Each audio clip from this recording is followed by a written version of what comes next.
ఓ మనిషి ఎదుగుతున్నాడు అంటే చూడలేరు కొందరు. ఎదిగే కొద్ది విమర్శలు తప్పువు అన్న పదానికి గరికపాటి గారి జీవితమే ఓ ఉదాహరణ. తెలుగు పంతులు నరసింహారావు అలియాస్ గరికపాటి నరసింహారావు గారు. ఈయన పుట్టింది బోయపాడు అనే గ్రామంలో 1958 సెప్టెంబర్ 14న పశ్చిమ గోదావరి జిల్లాలో ఓ బ్రాహ్మణ కుటుంబంలో జన్మించారు ఆయన. తండ్రి వెంకట సూర్యనారాయణ, తల్లి వెంకట రమణమ్మ. ఆరుగురి సంతానంలో చివరి సంతానం గరికపాటి గారు. ముగ్గురు అన్నలు, ఇద్దరు అక్కలకు పెళ్లిళ్ళు అయిపోగా గరికపాటి గారికి మాత్రం అప్పటికి పెళ్లి కాలేదు. కారణం, అప్పటికే ఆయన ఉద్యోగ ప్రయత్నాలలో ఉన్నారు. టీచర్ వృత్తిని ఎంచుకున్నారు ఆయన. అందుకే ప్రభుత్వ ఉద్యోగం కోసం చూస్తూ ఉండగా అప్పుడే ఆయన జీవితంలోకి కామేశ్వరి అనే మహిళ వచ్చింది. తెలుగు విశ్వవిద్యాలయంలో ఎంఫిల్ పూర్తి చేసిన గరికపాటి ఉద్యోగ ప్రయత్నాలలో ఉండగా గవర్నమెంట్ హై స్కూల్లో టీచర్ గా పనిచేస్తున్న కామేశ్వరి హెల్ప్ తీసుకున్నారు. ఆమె ద్వారా గరికపాటి గారికి ప్రభుత్వ ఉద్యోగం ఏమైనా దొరుకుతుందేమో అని ట్రై చేశారు. అయితే ఉద్యోగం సంగతి పక్కన పెడితే వీరిద్దరికి మంచి సాన్నిహిత్యం ఏర్పడింది. కొద్ది కాలానికి వీరి పరిచయం కాస్త ప్రేమగా మారింది. అయితే వీరి ప్రేమ వివాహాన్ని ఇంట్లో వాళ్ళు వద్దంటారేమో అన్న భయంతో వీరిద్దరూ ఎవరికి చెప్పకుండా పెళ్లి చేసుకుని ఆ తర్వాత పూలదండలతో ఇంటికొచ్చారు. ఇక అనుకున్నట్లుగానే గరికపాటి గారి ఫ్యామిలీ అస్సలు వీరి పెళ్లికి ఒప్పుకోలేదు. కారణం, అప్పటికే కామేశ్వరికి ఆల్రెడీ పెళ్లైపోయి భర్తతో విడాకులు కూడా తీసుకుంది మరి. అందుకే ఆమెను పెళ్లి చేసుకున్నందుకు ఆయన్ని క్షమించలేక నువ్వు ఇంట్లో ఉండటానికి వీల్లేదని గరికపాటి గారిని ఫ్యామిలీ మొత్తం ఇంట్లో నుండి వెళ్లిపోమన్నారు. దీంతో గరికపాటి గారు తన భార్యతో కలిసి గుంటూరు వచ్చేశారు. ఆ తర్వాత ఎస్విబి స్కూల్లో టీచర్ గా కొనసాగారు. కొన్నాళ్లకి వీరి ప్రేమకు గుర్తుగా ఇద్దరు పిల్లలు పుట్టారు. వారికి శ్రీ గురజాడ అని పేర్లు పెట్టుకున్నారు. అయితే ఇక అంతా హ్యాపీ అనుకుంటున్న సందర్భంలో ఓ ఆలోచన వీరి జీవితాలను కుదిపేసింది. అప్పటికే గరికపాటి గారు పిహెచ్డి పూర్తి చేసి విజ్ఞాన్ కాలేజీలో లెక్చరర్ గా చేస్తున్నారు. అయితే ఆ టైంలో ఆయనకు ఓ ఆలోచన వచ్చింది. అదే జీవితంలో ఎదగాలి, ఎదిగి ఏదో ఒకటి సాధించాలి అని. అందుకే తన తోటి లెక్చరర్స్ తో కలిసి కాలేజీని తనే సొంతగా స్టార్ట్ చేయాలి అనుకున్నారు. అందుకు 7గురు ముందుకు రాగా ఆ 7గురితో కలిసి గరికపాటి గారు కాకినాడలో కోనసీమ రెసిడెన్షియల్ కాలేజీని పెట్టారు. అందుకోసం 4 ఎకరాలను అమ్మారు ఆయన. తన తండ్రి 18 ఎకరాల పొలం నుండి ఆయన వాటాగా కొంత పొలం వచ్చింది. అందులో నుండి 4 ఎకరాలు అమ్మి కాలేజ్ నిర్మించారు. మిగిలిన 7గురు కూడా డబ్బు పెట్టారు. అయితే అనుకున్నది ఒకటి, అయినది ఒక్కటి అన్నట్లయింది పరిస్థితి. కోటి ఆశలతో కాలేజీ పెడితే అప్పులు తెచ్చి మరీ కాలేజీని రన్ చేయాల్సిన పరిస్థితి వచ్చింది. దీంతో గరికపాటి గారిని నమ్మి డబ్బు పెట్టిన ఆ 7గురు ఆయనకు రివర్స్ అయ్యారు. ఫలితంగా వీరి మధ్య తీవ్రమైన గొడవలు జరిగాయి. ఎదగాలి అని ప్రయత్నించిన మొదటి ప్రయత్నంలోనే ఆయన ఫెయిల్యూర్ ని చూశారు. అయినా అక్కడితో ఆగిపోలేదు. గొడవలతో కాలేజీలో ఉండటం ఇష్టం లేక ఆయన ఆ కాలేజీని వదిలేసి బయటకు వచ్చారు. ఆ తర్వాత తన నవలల ద్వారా ఎదగాలని మళ్లీ ప్రయత్నాలు మొదలుపెట్టారు. ఆ క్రమంలోనే విజయవాడ ఆకాశవాణిలో సరస వినోదినికి 100కు పైగా కవితలు రాసి పంపిన దురదృష్టవశాత్తు అందులో ఒక్కటి కూడా సెలెక్ట్ అవ్వలేదు. దీంతో కొంత నిరుత్సాహానికి గురయ్యారు ఆయన. కారణం, అప్పటికే జేబు ఖాళీ అయింది. పైగా భార్య సంపాదనతోనే ఇల్లు గడుస్తుంది. ఉద్యోగం లేదు. అప్పటికే దాదాపుగా ఆస్తులన్నీ అమ్మేశారు. అప్పటికే కొడుకులిద్దరికి దాదాపుగా 10 ఏళ్ల వయసు వచ్చేసింది. అయితే ఇక్కడే ఆయన జీవితంలో మరో అలజడి. అప్పటికే ఫెయిల్యూర్ తో డిప్రెషన్ లో ఉన్న ఆయనకు భార్యతో గొడవలు స్టార్ట్ అయ్యాయి. సంపాదన పెద్దగా లేని కారణంగా తన చిన్న చిన్న కోరికలు కూడా తన భర్త తీర్చడం లేదని ఫీల్ అయిపోయింది ఆయన భార్య కామేశ్వరి. అందుకే భర్తతో గొడవ పడింది. ఇక ఆ గొడవలు చిలువల పలువలుగా ఈ భార్యాభర్తలనే బంధానికి ఎసరు వచ్చాయి. ఇద్దరి మధ్య దూరం పెరిగింది. ఫలితంగా కామేశ్వరి గరికపాటి గారికి విడాకులు ఇచ్చేసింది. అయితే ఇక్కడ ఒక విషయం, భర్త కష్టాలలో తోడుండేదే నిజమైన భార్య అంటే. ఆమెది గవర్నమెంట్ ఉద్యోగమే కదా. ఆమె సంపాదనతో వచ్చిన కష్టాలని ఫేస్ చేసి ఉండి భర్తకు సపోర్ట్ గా నిలిచి ఉంటే బాగుండేది. కానీ అప్పటికే ఆమె మనోభావాలు దెబ్బతిన్నాయంటూ స్వతంత్ర భావాలున్న ఆమె గరికపాటి గారికి విడాకులు ఇచ్చేసింది. పైగా పిల్లలిద్దరిని కూడా గరికపాటి గారికి అప్పగించింది.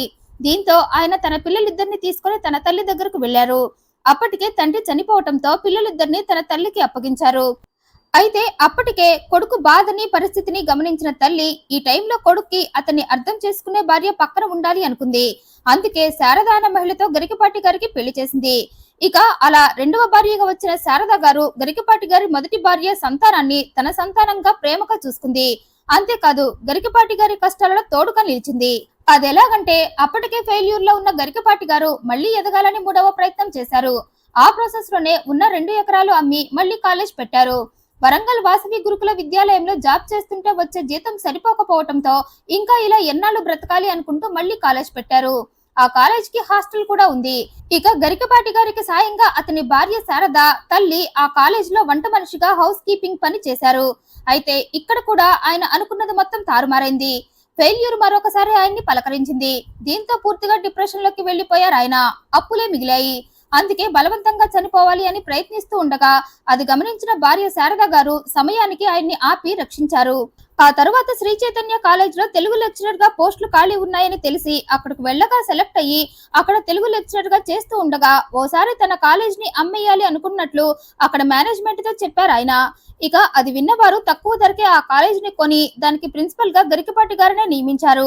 ఇక అలా కొనసాగుతూనే ఏబిఎన్ ఆంధ్రజ్యోతిలో నవజీవన వేదం భక్తి ఛానల్లో మహాభారతం అని దాదాపుగా అందులో 818 ఎపిసోడ్లు చేసి గుర్తింపు తెచ్చుకొని క్రమక్రమంగా మీడియాలో తనకంటూ ఓ స్థానాన్ని ఏర్పరచుకున్నారు ఆయన.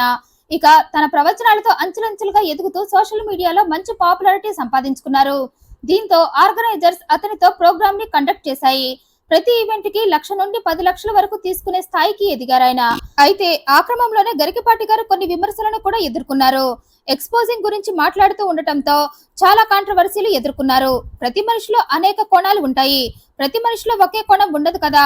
ఆయనలో ఉన్న ముక్కుసూటితనం అనే కోణం వల్ల ఎంత మంచి పేరు తెచ్చుకున్నారో అన్ని విమర్శలను కూడా ఎదుర్కొన్నారు. అయితే ఇవన్నీ పక్కన పెడితే గరికపాటి గారు ఓ గొప్ప అవధాని, ప్రవచనకర్త, అభ్యుదయవాది. ఉన్నది ఉన్నట్లు మాట్లాడటం ఆయన మనస్తత్వం. ఆ మనస్తత్వం, ఆ ముక్కుసూటితనం వల్ల కూడా విమర్శలను ఎదుర్కొన్నారు. ఏది ఏమైనా సమాజానికి ఉపయోగపడే ప్రవచనాలు చెప్తూ మంచి చేస్తున్న ఆయన జీవితాన్ని మళ్లీ మరొకసారి కదిలించింది ఆయన మొదటి భార్య కామేశ్వరి. 20 ఏళ్ల క్రితం గరికపాటి గారికి విడాకులిచ్చి తన బ్రతుకు తాను బ్రతుకుతున్న మాజీ భార్య కామేశ్వరి ఈ మధ్య గరికపాటి గారి గురించి తీవ్ర విమర్శలు చేయటం మొదలుపెట్టింది. ఆయన నీచుడు అంటూ అతని పేరు కూడా పలకటం తనకు ఇష్టం లేదని చెప్పుకొచ్చింది. 10 ఏళ్ల వయసులో పిల్లల్ని వదిలేసి వెళ్లిపోయి మళ్లీ ఇంతకాలానికి పిల్లలు గుర్తొచ్చారంటూ చెప్పింది. కానీ పిల్లలు కూడా తనకు రివర్స్ అయ్యి తన మీదనే కేసులు పెట్టారని వాపోయింది. తనపై క్రిమినల్ కేసులు కూడా ఫైల్ చేశారని, అందుకు గాను తను పోలీస్ స్టేషన్ లో 24 గంటలు ఉన్నారని, ఇక అప్పటి నుండి తనకు పోలీస్ స్టేషన్ అంటే భయం పోయిందని చెప్పింది. గరికపాటి గారిని పెళ్లాడాక తన కోరికలేవి తీరలేదని, చిన్న చిన్న సరదాలు కూడా చంపుకున్నారని చెప్పుకొచ్చింది ఆమె. పాలవాడు గేటు తీసుకుని లోపలికి వచ్చి అదోలా చూస్తున్నాడని చెప్తే అలా చూడటం వాడి తప్పు కాదు నీ తప్పు అని గరికపాటి గారు అన్నారని విమర్శలు చేసింది. బయటకు వెళ్తుంటే కత్తి కొని బ్యాగ్ లో పెట్టారని, నిన్ను నువ్వు కాపాడుకోవాలని చెప్పారంటూ గరికపాటి గారిపై విరుచుకుపడింది. ప్రతి మనిషికి వ్యక్తిగత జీవితం ఒకటి ఉంటుంది. ఎంత గొప్ప వాళ్ళకైనా ప్రైవేట్ లైఫ్ అంటూ ఒకటి ఉంటుంది. జీవితం వడ్డించిన విస్తరి ఏం కాదు. అందులో పేరులోకి వచ్చిన వాళ్ళు చాలా ఒడిదుడుకుల్ని ఎదుర్కొని ఉంటారు. కామేశ్వరి ఆరోపించినట్లు ఆయన అవన్నీ చేశారా లేదా అని పక్కన పెడితే భార్యాభర్తల మధ్య ఉండే గొడవలను మీడియాలోకి లాగద్దు. అది కూడా మీడియాలో తనకంటూ ఓ స్థానాన్ని సంపాదించుకున్నాక ఇప్పుడొచ్చి ఇలాంటి విమర్శలు చేయటం ఎంతవరకు కరెక్ట్ అంటారు? ఇన్ని సంవత్సరాలు సైలెంట్ గా ఉండి ఇప్పుడు మీడియాలోకి వచ్చి ఇలాంటి విమర్శలు చేయటం వెనక రకరకాల కారణాలు వినిపిస్తున్నాయి. ఆయన ఇమేజ్ ని డ్యామేజ్ చేయడానికే ఆమె ఇదంతా చేస్తుందని కొందరు, భారీగా అతని పక్కన గౌరవాన్ని మిస్ అయిపోయిందన్న అక్కస్తోనే ఇలా చేస్తుందని మరికొందరు రకరకాలుగా చర్చించుకుంటున్నారు. మీరేమనుకుంటున్నారనేది కమెంట్ రూపంలో తెలియజేయండి. మరింత ఇంట్రెస్టింగ్ అండ్ జెన్యూన్ ఇన్ఫర్మేషన్ కోసం ఈ వీడియోని లైక్ చేయండి, షేర్ చేయండి, ఛానల్ ని సబ్స్క్రైబ్ చేయండి. Thank you for watching.